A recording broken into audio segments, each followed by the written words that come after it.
back to That Hard Couple. I'm Kaylee. And I'm Rob. And we just finished the finale of The Ones Who Live, episode 6, The Last Time. Dude, if this, I don't even know where to go. This episode, I had to like retouch my makeup because like I had cried like all my mascara off. Quite possibly the greatest episode in the history of shows. The Walking Dead. Ever. Yeah. It was so good. Dude. So good. Yo, and if this is the last time, I figured like they're going to go out with a bang. Yeah. And instead they started the episode off with some bang. Yeah. They were banging. They were. But there was another big bang. Yeah. Later. We'll get into it. Let's talk about it. Yeah. Both kind of banging. Yeah. That horror couple. Oh yeah. That horror couple. It's us. That horror couple. That horror couple. And they talk about horror. Like and subscribe. Okay, so basically the episode kicks off. We get the couple together, Rick and Michonne, little naughty time. Little love making. But it wasn't, but it was more like romantic. It was sweet, yeah. It was more like, you know, candles were lit, I think. Yeah. And then he was like on top of her, like, yeah. He put the ring on her finger too. He did, so, yeah. Bow chicka wow wow. But then bow chicka wow wow. Yeah. That's awesome porno music there. Yeah. But then I also like that voiceover, how they started. You heard several voiceovers Like Jadis. of all the characters we came in touch with, just from like the ones who live. Yeah, like you said, Jadis, Nat, Beal, Thorne, Yeah, it was just, and it was everybody's idea of where they thought the CRM should go, what direction they want to be in, like their point of view, basically. It was a cool way to kick it off because it kind of like got us up to speed real quick. Yeah, it kind of they kind of tried to like summarize the season basically without telling going in depth about it, which I thought was a pretty clever cool way to do it. Oh, you got a gift, my friend. So now they're going back into the CRM, and basically Rick's like, "I survived the plane crash. It's all good." But I thought that was intense. Him walking. That was really him intense. walking I was back like, into the oh, they're place. going back there. No. Just because I knew what they had in mind, I'm like, oh God, oh God. $1 million do nothing, man. Take a look at my cousin. He's broke, don't do shit. Better not get your ass caught. Yeah. Ronnie, don't you get your ass fired. So Michonne and Rick go into the CRM, and we see them both in their military CRM gear. Michonne's sneaking around because she doesn't want anybody to know that she's there, obviously, even though she's Dana. And Beal wants to talk to Rick for his big promotion or for his briefing or whatever. But before that, he runs into Thorne. And I found it very interesting, and what ultimately became really foreshadowing, how Thorne said to Rick, hey, I've learned that giving up is not bad. Giving up something for this CRM. For the cause, yeah. For the cause is okay with me. I don't mind giving up. And she went to this big thing, which really set the stage. And I was thinking, wait a minute, that means she's not really on Rick's side. Because I'm thinking about it, Rick's coming in, take the place down. And he walks into Thorne, and Thorne's talking about how great the CRM is. Yeah, she's not one that's going to get on your side about that. Yeah, I'm like, this is not going to end well. I'm like, somebody's going to be disappointed here. So he meets with Beal, and it's a really intense standoff. Beal's making tea, and he talks about what the CRM basically does is they take out all of the communities within the United States. Basically, they make these communities think they're there to help them, but what they're doing is gaining research on the community, scoping them out. They might pick a few people that they want to keep, and then they bomb and kill everyone else. And that's what he's been doing this whole time. Without the actual people that run the town part of the CRM, they have no idea. It's just the military that have been doing this. Yeah, that meeting with Rick was pretty intense, and we gotta remember, the way they shot this, the way they showed it. At the same time, Michonne is breaking into Jadis's room, trying to get the documents. The documents. So she's not supposed to be in there. She's tearing the room apart, looking through everything. And Beal's explaining to Rick. Well, first he's talking to him. He's like, "What's the worst thing you ever did?" And we get all these flashbacks of previous episodes. I love from that. Shane. I'll tell you what it is. To Terminus to when he bit that dude's neck. Yeah. He even said, "Oh, the worst thing I ever did, I bit somebody's neck off." I killed somebody by using my teeth. That was the claim. That was guy, necessary, right? yeah. You claim it. At You gotta the time, claim, yeah. Definitely. That was one of the best Rick kills, though. Oh, yeah. It had to be. We got a lot of flashbacks, dude. We got the governor. We got Shane. Oh no, we got the governor. We got Negan. We had flashbacks with Michonne wielding her sword. Yeah, dude. Because that's what they were flashing back to through the entirety of this whole episode was previous seasons over the years of Rick and Michonne kicking ass, taking people out. But it also had these flashbacks of like, you know, season 1, 2. Yeah, like just Rick and Michonne. Stuff. There was also like Carl. We saw a lot of Carl flashbacks like quickly, which was really cool, and it really tugs at your heartstrings to see that. Because you're like, even though they killed the character off, he still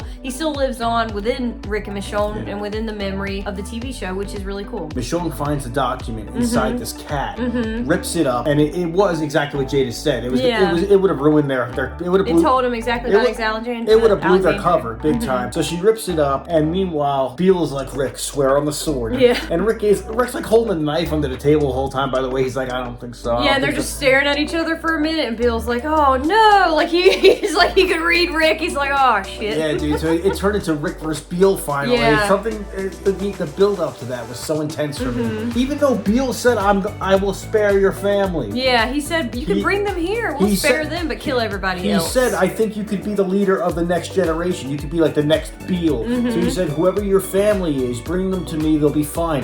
That still isn't good enough for Rick because he does what's right. Yeah, because you know what I mean? Killing whole communities across the United States and bombing them and just picking a couple kids you want to keep is not. What are we going to do? Good. Yeah, I mean, the guy bit a few necks and throats, but he's a he good knows what's right. He's a good guy, though. Yeah. Me? You mean me? Oh yeah. So he takes out Beal by he does this like karate like move with the knife. He's like, whatcha? Like, doesn't he comes at the guy with a sword? Oh yeah, no, I'm sorry. He does, at first he throws a knife at him, and then he comes at him with the sword, and it stabs like through his hand, it looks like it hurts, yeah, very bad, and then he goes through his hand, into his chest, through his heart. So goodbye, Beal. Bye, bitch. The line I like too, he goes, we are the sword that kills. Yeah. So basically, he told Beal he really screwed, like just like he did in the Terminus thing, they're screwing with the wrong people. Yeah. That is true now with It is CRM, true. even though they're outnumbered, dude. It's Rick and Michonne. This is like Rambo or Commando. It's 2 on like 2,000. Yeah, I know. And they're going down. Yeah. After the fight with Beal, he's trying to figure a way out of there without nobody noticing what he just did, because he just killed Beal, the leader. So we get Beal in a box. Yeah. It's a Beal in a box. That's so weird you said that, because I was just thinking of that song as soon as we heard that. What song is it? It's my in a box. It's a Beal in a box, Yeah. which sets off another soldier, turns to an awesome elevator fight between Rick and another CRM soldier. Yep. Michonne shows up, and the thing is, Michonne, during the whole Beal interview, she was shown this briefing, and she was informed of their plans too. And it turns out, you see Michonne's eyes just get like this big through the mask, and she's like, oh hell no, they didn't just say that, hell no. I believe their plan was to take out all like the communities, but like keep some of the kids and turn them into soldiers. Yeah, but then kill the rest of them. So they're killing kids too, they don't care. That you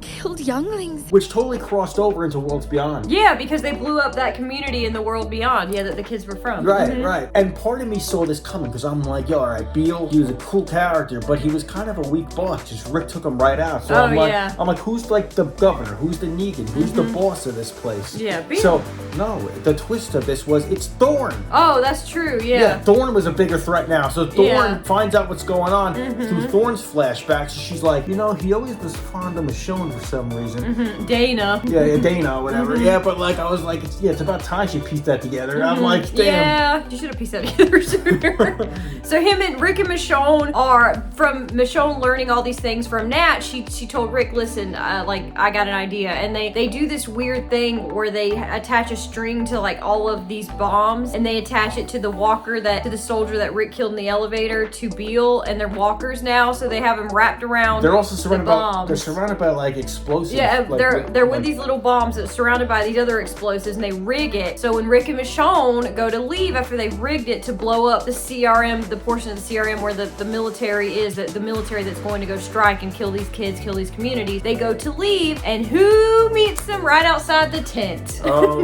see, that's the twist I was talking about. Thorn is like the governor. Thorn is the Negan now. Yeah. Thorn is the bad guy all of a sudden. And Thorn's a badass. Yeah, she is. Thorn is the new Jadis all of a sudden. Yeah. Dude. It turned into this intense fight with Michonne and Thorn, and an insane explosion, which took out the whole CRM. Oh, basically. yeah. Which was cool, because now it was a CRM herd was headed towards them. And it was just Rick, Michonne, and Thorn was still trying to get them, and it was an intense battle scene. It totally came full circle, because like when like Michonne and like Thorne were fighting, she said like something to the effect of like I never gave up, which made the whole I didn't. Yeah, which made the whole thing come full circle because the episode started out with Thorne saying I find it's okay to give up. Yeah. And like just before she kills Thorne, she says I never gave up. And and she's like love never dies. Stabs that bitch. I love it because it's such an intense scene, and Rick is being like overrun by this like group of walkers, and my heart was racing. I'm like, they're not gonna kill him off, are they? Come on. Like, he came damn close. It came very close. I still don't know how he lived because the guy set off a grenade like right in his hand. He set off a grenade like right by himself, like right by where he was, and it blew up the walkers. Didn't blow him up, and it's just a very intense moment. He's fireproof. Yeah, he's Rick Grimes. He's bulletproof. It's pretty wild. Yeah. But on the way out, though, Thorne did kind of. I think she knew she was dying because she gave Rick her oxygen mask. Yeah, she did because Michonne had stabbed her. Yeah, she's basically like, I don't think there's hard feelings. They just both were doing what they thought was right. You know, and at the end, she's like, you know, just go and go home to your family. You know? Yeah, and Rick and Michonne are on top of this. I don't even know what it is, like a trailer of some sort, and they're like surrounded. But you see them. You know, at first we were like, how are they going to get out of this? But we started to see the way out. We're like, okay. And it was like those things they were locked in Terminus. Yeah. It was kind of like one of those. I forget, a storage shed, something like that. Those containers. Yeah, it's like a storage container. Yeah. And as this is happening, they have someone like narrating through a speaker saying they're in the copter now, taking them. Yeah, off, so. they're like, this is the CRC. We voted out. We didn't know about the military CRM. Now people are able to leave the city. There's new like people in power. Like you're not trapped here anymore. So everything changed because of what they did. And what did that mean exactly? That meant that there were two like branches of the CRM? There were two branches of the CRM. I could be wrong, but this is just what I understood it to be. Like the military part of the CRM, which was the CRM, they were doing all this stuff behind the CRC's back or whatever, the other people. So they didn't know that this was going on. So now that they know it's going on, they've come in, you know, they have new power in place. They're letting people leave and go and come as they please to the city, which is good. Rick and Michonne they saved everybody. So the Beal wing of it was just the evil wing of it. It was like a portion of the military within the CRM that were doing things they shouldn't have been doing. And then holy emotional boobs Batman. Oh yeah. Oh my god. They land and running up to them is Judith RJ. I can't say it. Take it, Kaylee. Judith and RJ meet Rick and Michonne outside of the copter that they fly in onto Quit playing games with my heart. Oh, my heart is with my heart. It was just such an emotional reunion. We have not seen Rick with Judith in a really long time. He's never met RJ. Wait, was Judith like a toddler? Judith was like a toddler when he went missing. Because I remember Negan was holding her at one point. Remember that? Yeah. Yes. We get to see, you know, Michonne embrace both kids, which is so emotional. Rick's just standing off to the side. Judith is like 18 years old now. Yeah, she's grown. Yeah, she looks almost grown. Yeah, she's and just to see them embrace. RJ said, "Are you the brave man?" And he goes, "You can just call me Dad." Yeah, I'm like, I'm gonna start crying again. This season ended off on such a beautiful note. I mean, I did not think that we were gonna get to see them take over, like, you know, fix the CRM and get to come home to the kids. I said last week. I didn't think that was going to happen. I said last week, what are they going to do? Take down CRM in one episode? Yeah, and they did. I was wrong. Yeah, I was wrong too. I didn't think that he was going to get to go home this season. Dude. I didn't know what they had planned. I thought maybe they'd try to drag things out. They did not. They actually had him come back home, and we got to see Michonne and Rick reunite with both of their children, which was so beautiful. The final shot, we see them all like group hugging, but we see the CRM coppers fly over their heads. But I think these coppers are actually looking out for them. Yeah, they are. Yeah, no, so they're good now. I think it's all good. It makes me think with the spin-offs, are we not going to get season 2s of like, you know, of the shows? Yeah. I don't know what's going on with that. I would love to see any Walking Dead content that they put out. I'm going to watch it. So I would love to see another, like, The Walking Dead come back and like bring all of our characters back together for one more season and see what they could do with a story with that, because I want to see Rick and Daryl and Carol and our OG people like reunite. I want to see Rick and Negan become friends. Oh, I don't know. Yeah, I don't know. It'd be cool to see them working together. Maybe. Yeah, I don't know. Anything's possible because it's been a long time jump. Rick's been through a lot. Like, things have happened. Judith will keep him up to speed. Yeah. Like, no, he's cool, Dad. Yeah. When he was in prison, we kind of like, you know, hit it off. Yeah. It's all good. It has been such a joy to follow this season of this show, the spinoff of The Walking Dead, and watch Andrew Lincoln and Denai Guerrera come back to play Rick and Michonne. I felt like The Ones Who Lived was very true to the story. The original story. The story of The Walking Dead. Like, with all the... We saw plenty of flashbacks that. Plenty of references to just like the 10 seasons of Walking Dead in this show. Oh gosh, and, this episode especially, I thought they had a lot of they flashbacks, did. and I love their use of flashbacks. We got some Negan flashbacks. Remember that? Yeah, we saw Shane, we saw Carol, Daryl, Eugene. We saw a lot of faces in there. Maggie. And also back to the scene when Michonne breaks into Jadis's room, we see paintings of Father Gabriel. Father Gabriel. Yeah. I think you saw a Daryl. Yeah, I thought I saw, but it could have not been Daryl. I don't know, but it kind of looked like him. I was like, no, but Daryl? like there were callbacks, and it just showed that these people that Jadis knew at one point were still on her mind. You know? I loved it. I thought this was a perfect episode for the finale. I loved how everything progressed, and how they they saved the day and they ended up back home. This is a 10 out of 10. 10 out of 10. It's an 11 out of 10. Yeah. It's a 15 out of 10. Yeah. 20 out of 10. We can keep going. This is basically like, I don't even know how, it was about an hour, but this was like an 80s action film in the span of an hour. Yeah. It was a really good kick-ass action film. It was so good. It summed up the story. Rick and Michonne are like Rambo and Commando. Yeah. Taking out this whole army. It's incredible. It was so It's incredible. So good. Let me tell you something else, man. If there is a better episode, let me know, because I can't think of one. No, it was so good. I that's all I can say. It's just so good. I can't think of anything. My heart is full. My mind is blown. What a good season too. What a good season. Yeah, it was because every episode gave us exactly what we wanted and more. Yeah. Like there wasn't one episode where I was like, I wish they would have done this. No, I would I would go ahead and go back and rewatch the whole thing right now. I didn't feel that way about the other two. I liked them, but I didn't feel this way. You made a good point. During that big ass explosion, you said how Michonne survived, and she learned something from Matt. She did. She learned about a lot. He knew about explosives and stuff, and but like she knew how to cover herself. She knew what to do. So she lived because of the time she spent with this other crew. I would think so, unless she had prior knowledge to explosives. I don't know. I'm just guessing. Yeah. They all. But it was so good, guys. Thank you so much to those of you who have watched our recap reviews on The Ones Who Live. We're huge Walking Dead fans, so we love to continue reviewing content they put out. It's J-Dev and a few others. Yeah, thanks, J-Dev. Woo! Yeah. Thank you so much. We do appreciate you watching our stuff. We appreciate everybody who comes to our channel and watches our stuff. If you could, please hit that bell. Subscribe to our channel to be notified when we drop all of our new Walking Dead videos, horror movie reviews, horror movie trailer breakdowns, that sort of thing. If you're into that, you like to have fun, you like to laugh, make sure you like, comment, share, subscribe. Comment down below. Let us know your thoughts. Make sure you're checking out our store tab on our YouTube page. Next to our community tab is our store tab. We have hats, hoodies, shirts, mugs, that kind of thing, stickers. Pins. Check it out. Just check it out, guys. You might see something on there you like. And also, we have a super thanks option if you want to donate to the channel. It's right down here.